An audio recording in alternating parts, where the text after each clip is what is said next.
Halo guys, balik lagi di TSG News. Nah, di berita kali ini di hari ini ya, tanggal 19 November, baru aja dapat kabar kalau misalkan Sega resmi menjual bisnis arcade-nya dia. Mungkin beberapa dari kalian ada yang tahu, ada yang enggak ya soal bisnis arcade. Game arcade mungkin kalau kalian yang nggak paham, arcade jadi kayak game yang mungkin sering kalian mainin di time zone. Nah, karena mungkin beberapa banyak dari eh, pesaing-pesaing yang lain ya, jadi mungkin kayak sekarang pun orang udah jarang main yang ke time zone, apalagi di saat pandemi kayak gini, zona covid kayak gini, mungkin orang jarang ada yang main ke time zone. Kenapa? Karena dibuat apa gitu, ya kan? Sekarang kita bisa main semua game di handphone, di mobile gitu, bahkan di Nintendo Switch seperti itu.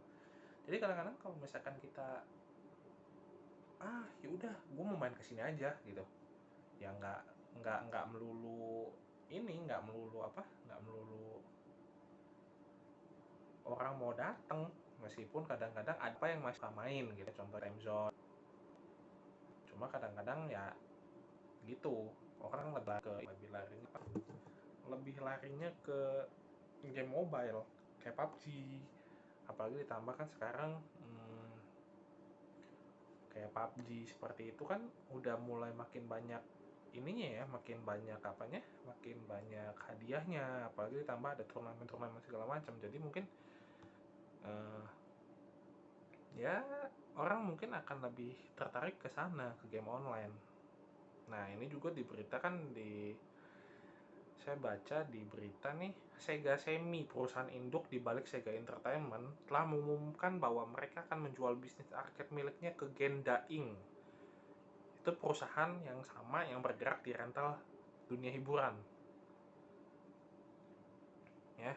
Jadi Sega tuh bakal menjual sahamnya dia sebanyak 85,1% saham kepada anak perusahaan Genda.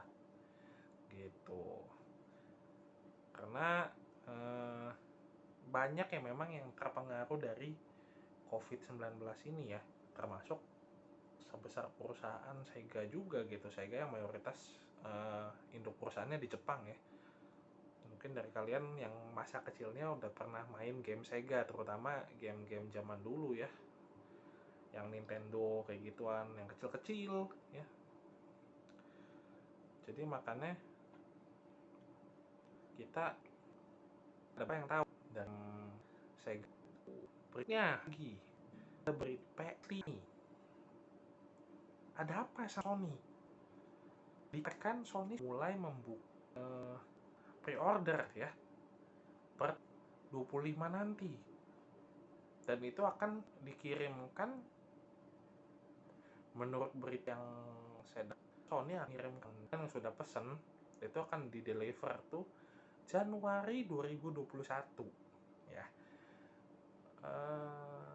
which is itu 3 bulan lagi atau 2 bulan lah ya, anggaplah 2 bulan lagi, 2021.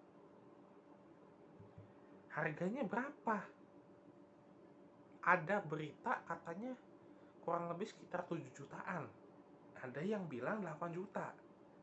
Nah, saya masih belum tahu nih, soalnya saya masih belum ngecek di situs resminya Sony itu berapa.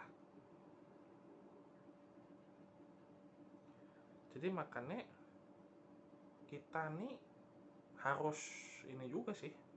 Ya kalian bisa pilih-pilih lah. Mungkin yang udah punya PS4 mau move ke PS5, kita bisa lihat.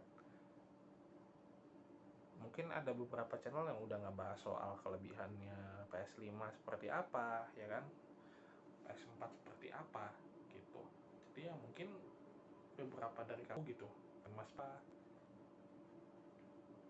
kalau dari saya sih mungkin kalau misalkan saya disuruh beli PS5, enggak kali ya.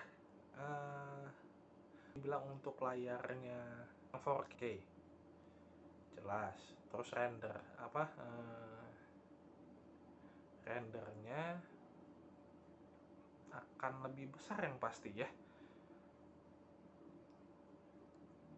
Nah, berita berikutnya ada kabar dari PUBG Mobile ya. Dia merilis infection mode zombie ya, perang melawan zombie. Jadi kita mungkin dari kalian yang udah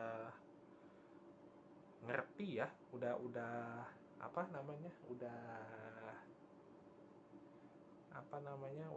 jago main PUBG. Mungkin ada juga yang ini sudah biasa gitu. Jadi di sini dari PUBG Mobile sendiri guna melindungi tim defender dari serangan tim zombie. Tim defender akan dipersenjatai dengan senapan jenis M416 Max. Jadi sebenarnya itu senjata yang lumayan canggih gitu. Kalau misalkan dibilang untuk orang yang biasa main PUBG ya pasti udah tahu lah ya senjata itu. Sebenarnya kalau misalkan PUBG Mobile sendiri belum ada berita terbaru, paling cuma berita-berita soal itu sama gitu. Ada berita lagi nih berkaitan tentang PS5 ya.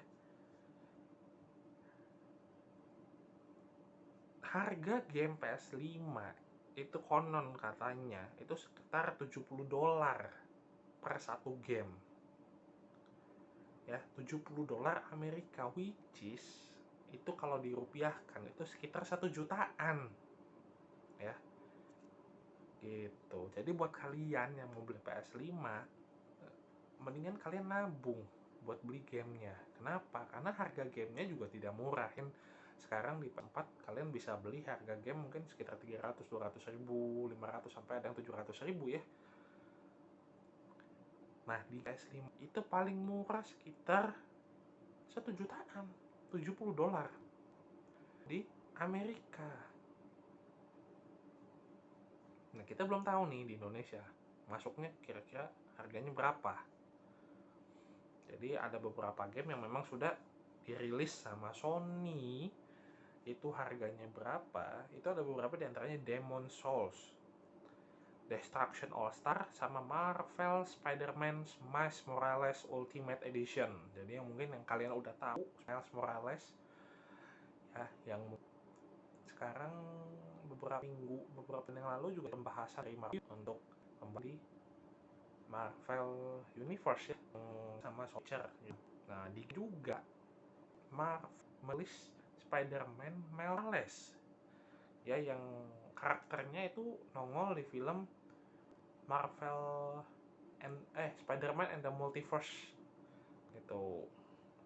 Ya gue juga lupa sih yang apa gitu. Nah itu konon Spider-Man Morales itu kan jual dari ke 76 ribuan katanya, sedangkan N2K1 itu di harga $69,99 atau kurang lebih seribuan sampai juta ya.